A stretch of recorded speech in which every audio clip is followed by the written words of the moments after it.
Greetings. Okay, welcome to the beginning of our Module 1, and we're going to look into functions today. And then I'll give you a little bit to get you started on your assignment. So this is your first delve into, functions would be what you ended up with in your last course, but it takes a little bit longer to kind of work with and understand functions and modularization of your program. So we're going to do a lightning quick run through the PowerPoint, and then I'm going to give you an example program to work with for prime numbers, but we're going to be doing the one in your book based on a function of whether the number is odd or even. So you're going to be working on another assignment. I think it's prime numbers, and that one you're going to, I suggest just looking up an example of the function, and you can use any programming language out there and use that example of the function and just get it working in your program. And you'll find that through Google or whatnot on how a prime number is calculated within a function. And then port it to your code and get it working. So when we're talking about functions, the thing that we got to worry about mostly is that indenting. The indenting is where Python has its major concerns with a lot of people that are learning Python.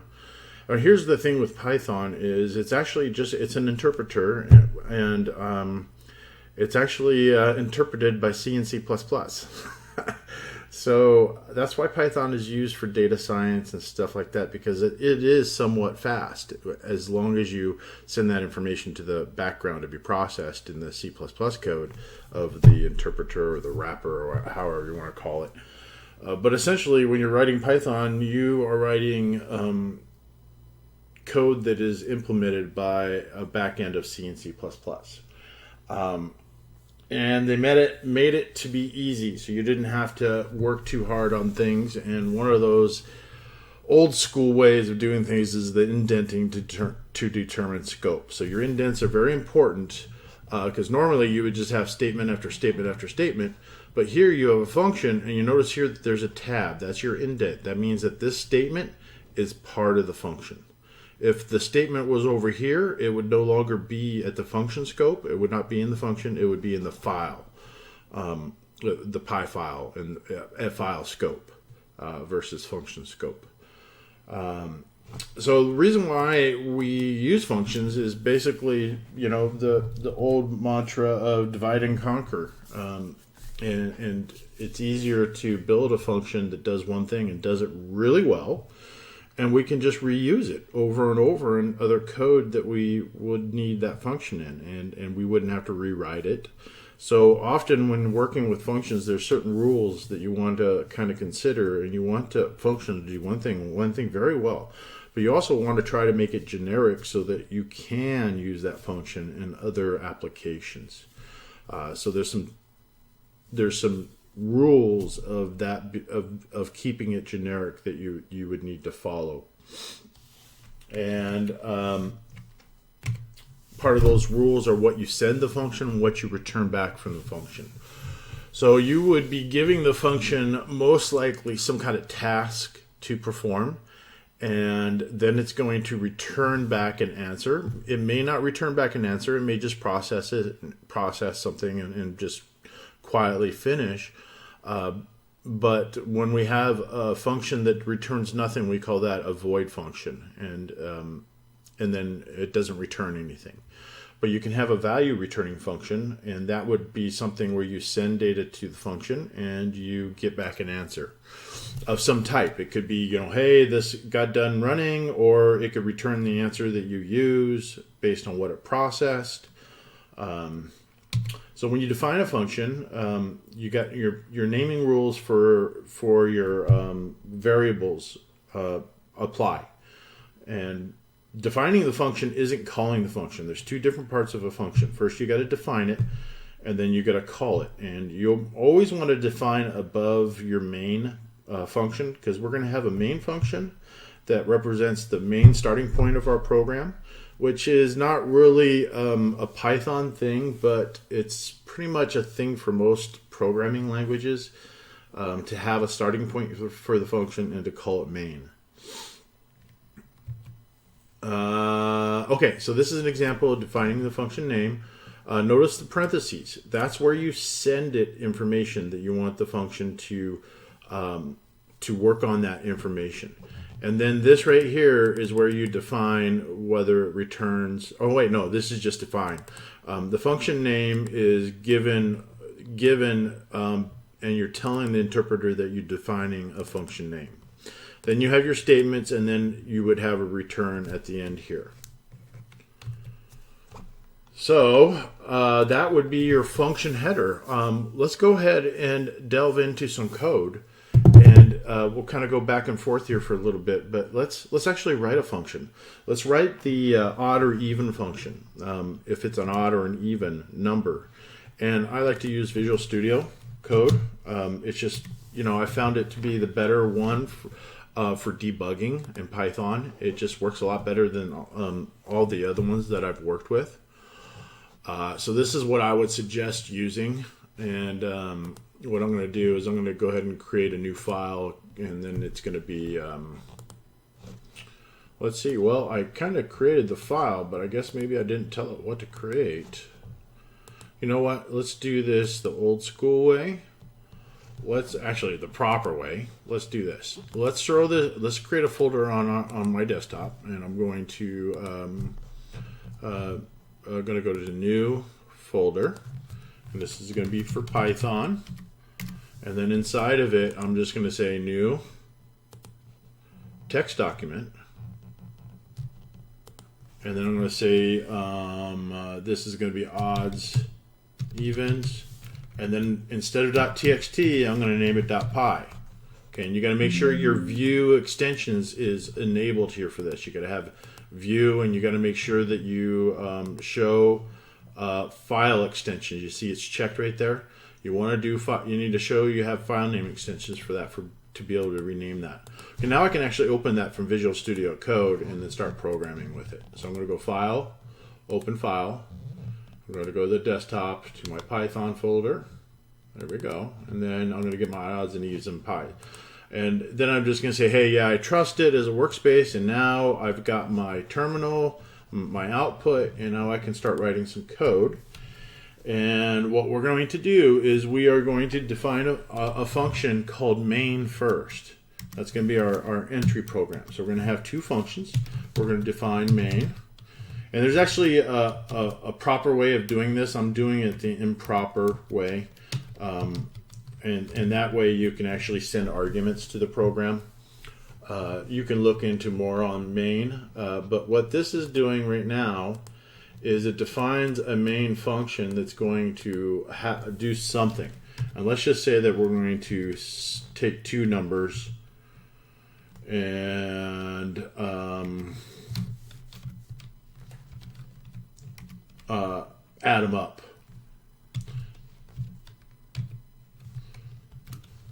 Okay, that would be our main function, and notice we got the indent, so we're ready to kind of run, and this will work fine. But what we really want is we want to be calling a function from main that's going to give us an answer, and that's going to be the answer is going to be whether it's an odd or an even.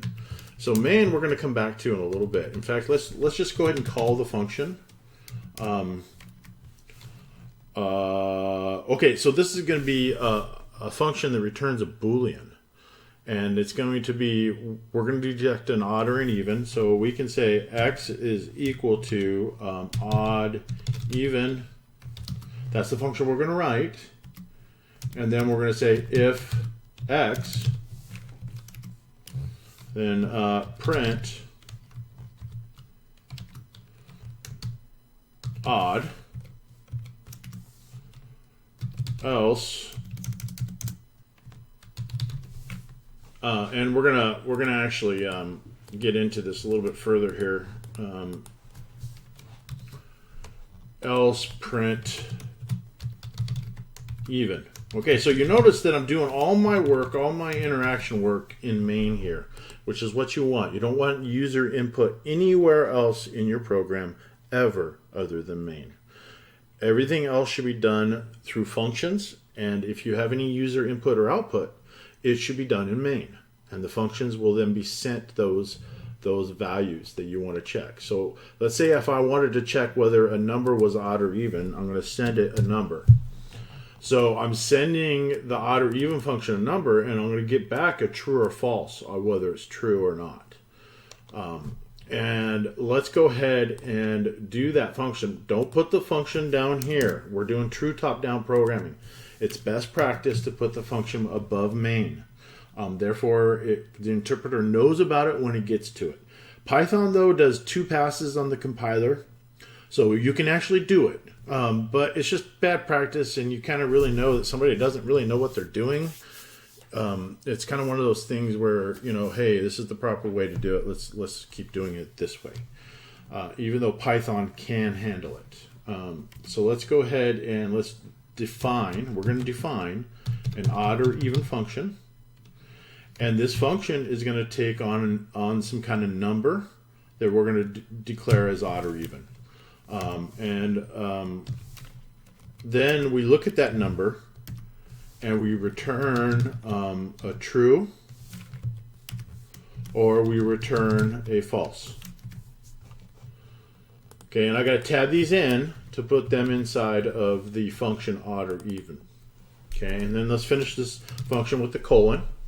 Now what I want to do is I want to look at that x and I want to say, hey, is it odd or even? And then I'm going to return that value as true or false.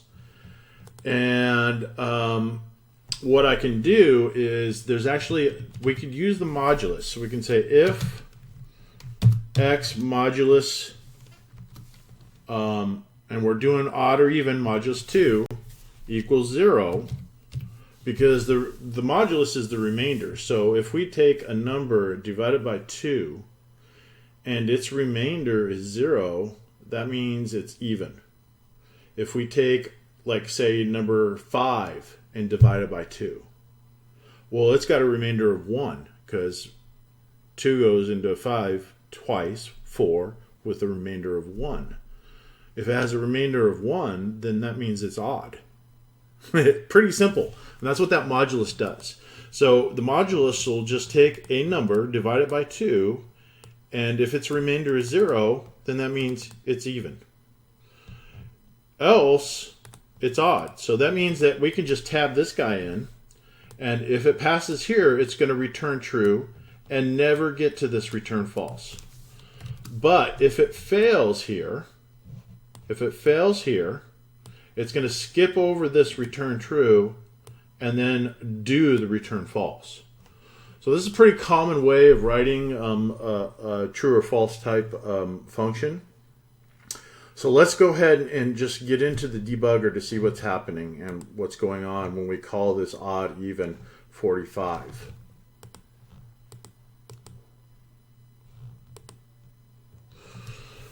Okay, so I'm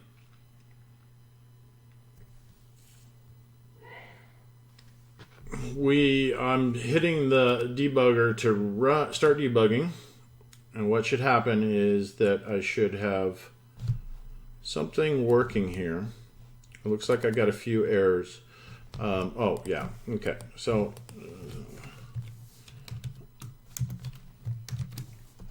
okay, there we go. Okay, so I started debugging and it took me out at my breakpoint. Now what I'm going to do is I want to examine what's going on behind the scenes of this function. So this is the function definition. This is the function call. So I'm going to do a step into here.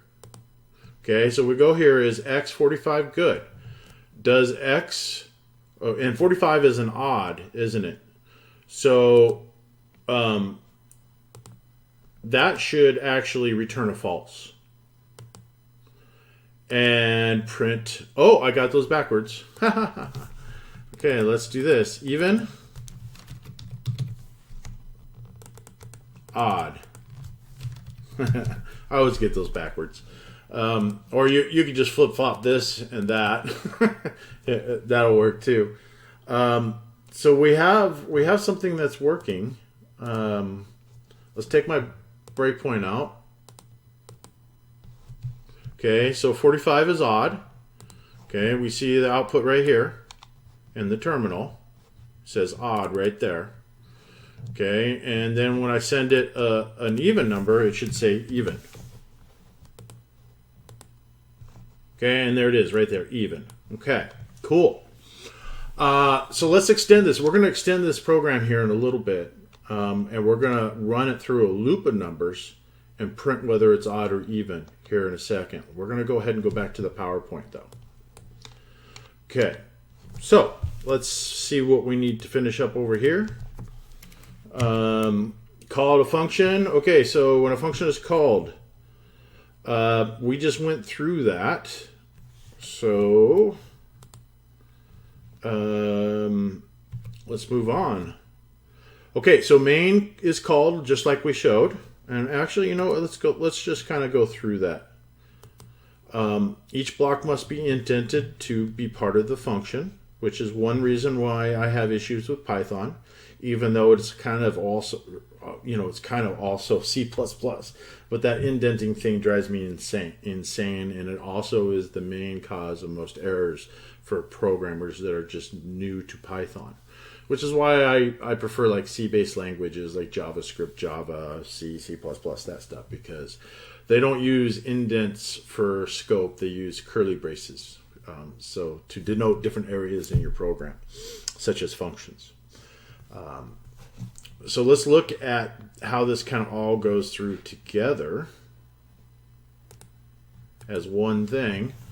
Main is called. So what happens is the interpreter goes through this file, defines your function. It starts at the top, works down, defines the function, defines main function, gets all this stuff defined and ready to go, and then your runtime code happens.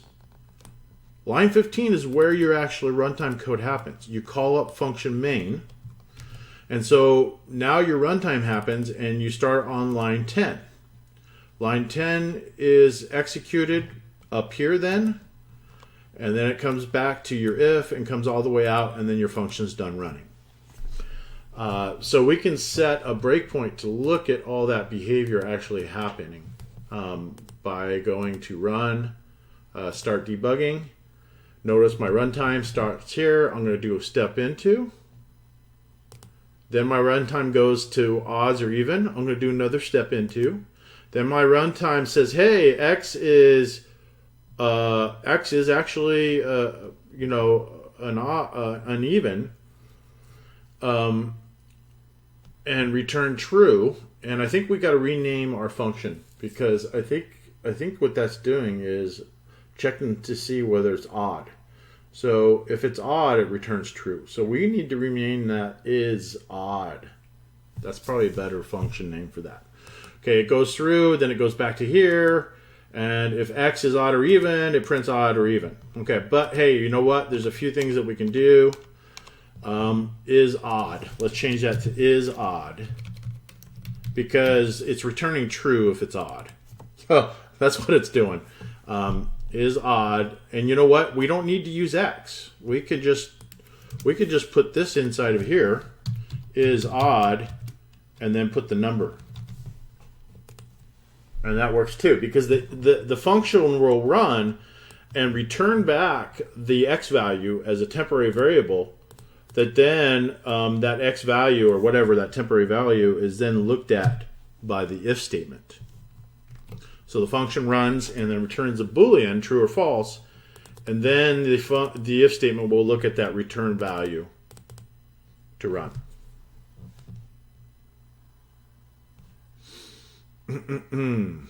Okay, we've got a few things ready. Let's go back to the PowerPoint. Okay, indenting, top-down design. We've talked about that too. Make sure you do everything top-down. That means declare your functions above. Declare your functions above main. And then everything happens in main from top down. And all your declarations happen above main, or your definitions happen above main from top down. All your user entry and input happens in main. Functions are just utilities that are above. Okay, and I think some of this stuff you guys can, local variables and scope. That is another thing with functions that we need to talk about in scope. So this is a variable that I declared in this function, and let's call it c equals 0. That means that c only exists in this function. You see it's also tabbed in.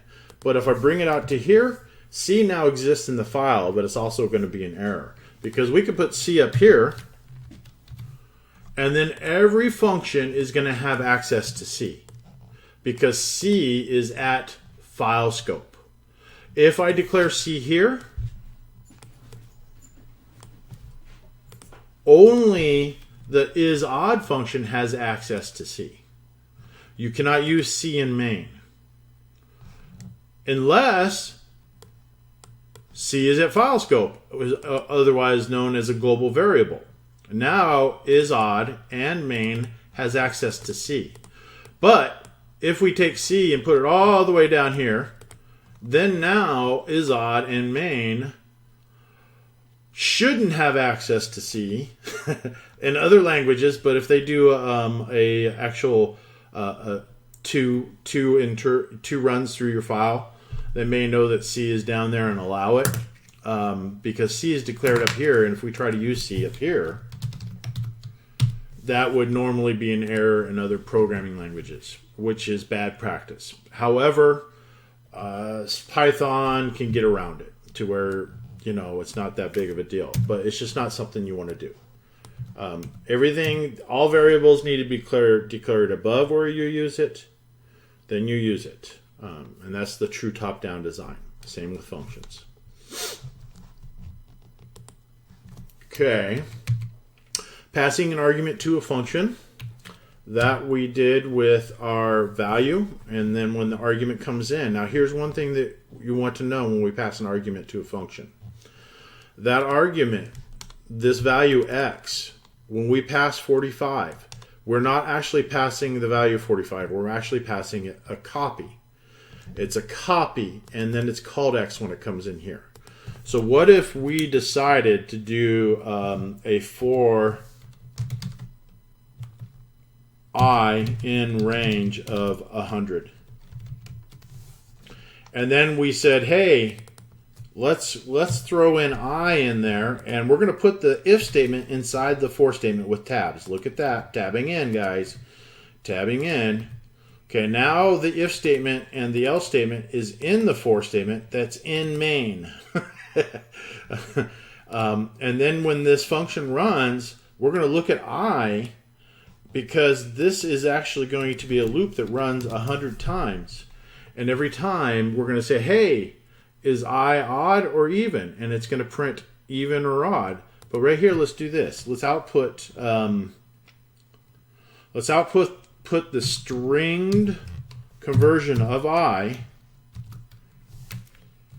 and concatenate it onto an is even or is odd saying.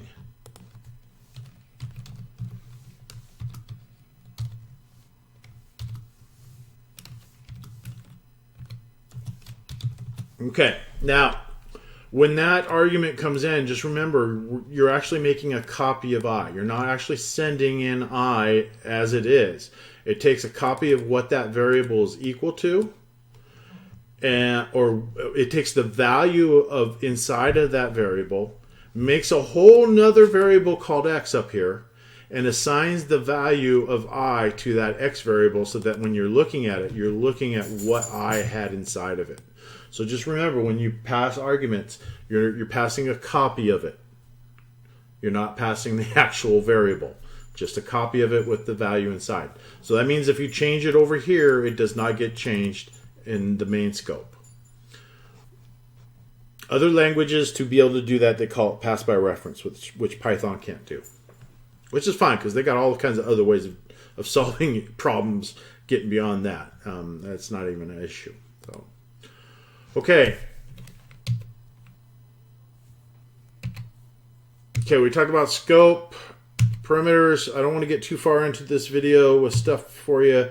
Keep it a little bit. Here's the pass by value versus pass by reference. We talked about keyword, global. We talked about global variables, keyword arguments. You guys can talk about that. You can learn more about that. I'm not going to get into that one. Global constants. This is one where you will put a variable at the very top that represents a constant, such as up here, like maybe a constant, and this is just interest rate equals 0.8 or something like 0.5. That would be a global constant. You know, even though you can change it in Python, what we do is to simulate the idea of constants is to just put them in all uppercase. But I'll tell you what, constants are only purposeful for when you're programming with other people, and you need to specify that a variable shouldn't be changed. Because if you, because you know, if you don't want to change it, then don't change it. It's just, you know, it's an oxymoron. But constants are a tool that we use. Okay, void function, value returning function, standard library. Okay, generating random numbers. You know what? We're going to get into that here in a second. Let's go back to our code and get it running, and then let's generate some random numbers to send into our odd or even function, and we will set you on your way. Okay, so here is the next thing that I want to do. Is for the I in range, I want to run that, and every time I want to see is that value odd or even. So I'm going to go ahead and run without debugging. And what we have is an output, and we look at our output, and you see here it is. 0 is even, 1 is odd, 2 is even, 3 is odd, 6 is even, 7 is odd. Blah, blah, blah, blah, blah, blah. Okay, so we go all the way up to 100. Now, what if we wanted to randomly generate a number? Okay, let's do that. Let's go ahead and just comment this out. And let's do a random number generation. And we'll see if that one's odd or even. Okay, in random number generations, you want to seed it with the epoch value, which is milliseconds from 1971. You can look into the epoch value. It's used a lot for random number generations or generation. The epoch value.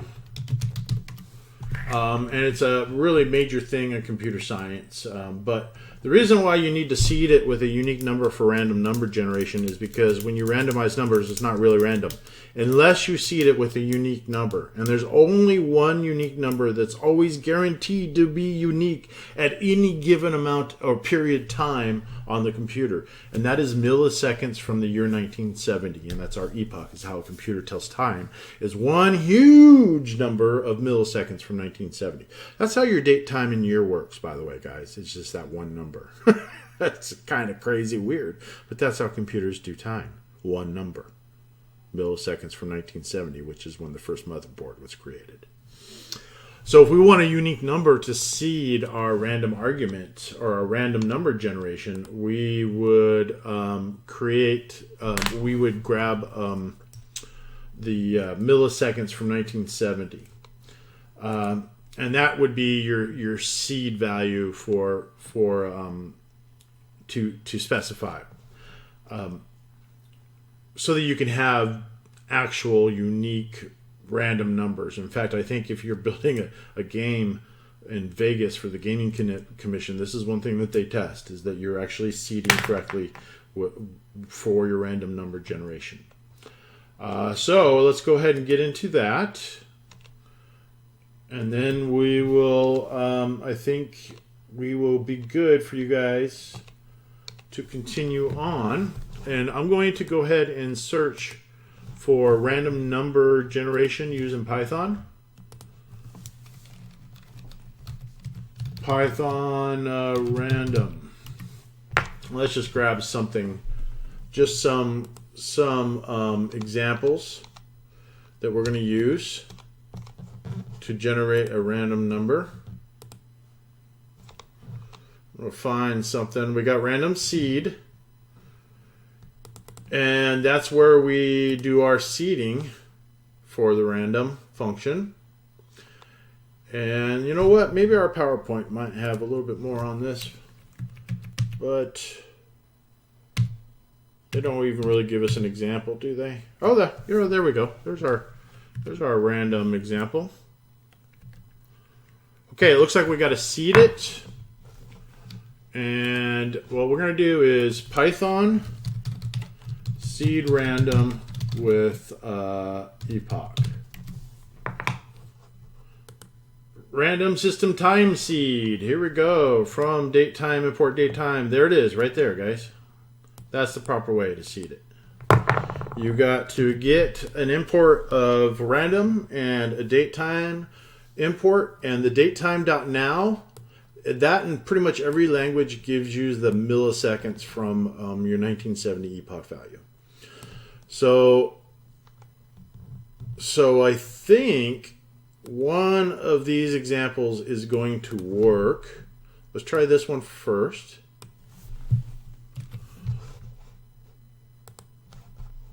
And let's just throw it in at file scope just to test it. And then we'll, it looks like the random seed is not having a problem. So let's go ahead and cut this out. Oh, you know what? I'll just do Control Z. Control C. And then we'll do it right here, Control V. Oops. Maybe I did a Control C of the wrong thing. Yeah, it's because of the insert. That's one thing I don't like about Visual Studio Code, is sometimes it can just be a stinky turd. Okay. All right. Okay, so we random seed, and then let's do this. Let's do this. Let's do for I in range of 100. What we're going to do is we're going to put all this inside the for loop, tab it over, and what we're going to do is we're going to do a random dot let's see, where's your Python, your PowerPoint? Random dot rand int. This is the function that generates a random integer function, and you can actually do, I think they should have random float or random double. A random int can be turned into a floating point. Okay, so we want a random int. Let's say that we're going to go between now let's just any random number. Any random number. We're not going to set it up to be between like 0 and 100. And then what we're going to do is we're going to say, hey, this random number that we're generating, we're going to assign it to x.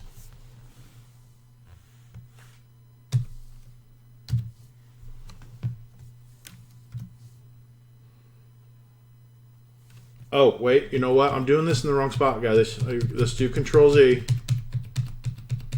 Remember when I said that functions are supposed to do one thing and one thing very well? Well, we just built this isOdd function to work, and we shouldn't be touching that. That should be something that we do here in main. So yeah, Control Z is your best friend. Control Z is your best friend. Okay, we're gonna put that in main here. Okay, so we're gonna randomize, and then we're gonna go for our range, and instead of I, we're going to run an x equals random.rand int, any random int, and then we're going to say, hey, is it odd or even? And we're going to pass it x. Then we're going to say, hey, is that x value that we generated using the random number odd or even? Okay, so first we seed with the date time now. We have to have our includes for that, so I'm going to go back to that website and get our includes.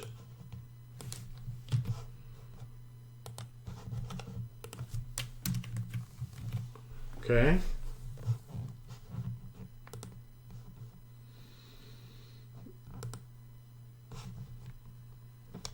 And we seed our random number generator.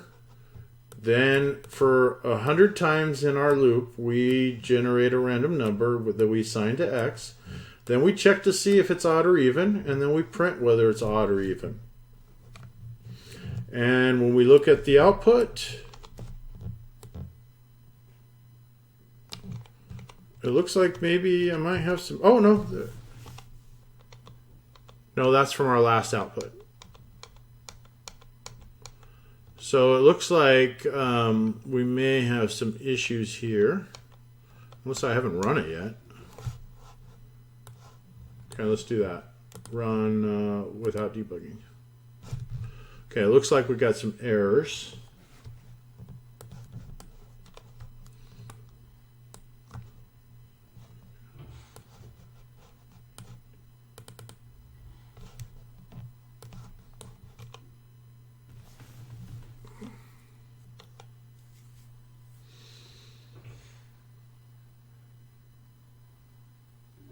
All right, I'm going to fix this guy up, and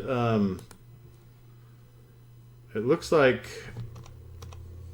it's having a problem with our function. So I'm gonna hit pause for a little bit, then I'm gonna go in here and fix this up, and then I'll come back and tell you kind of what's wrong, and then we'll call it a day. Okay, so this is how I solved my problem. Obviously things weren't running, so I set a breakpoint here. And then I ran it, start debugging. Then I did a step over. Then I got to here and everything dies. It doesn't like me.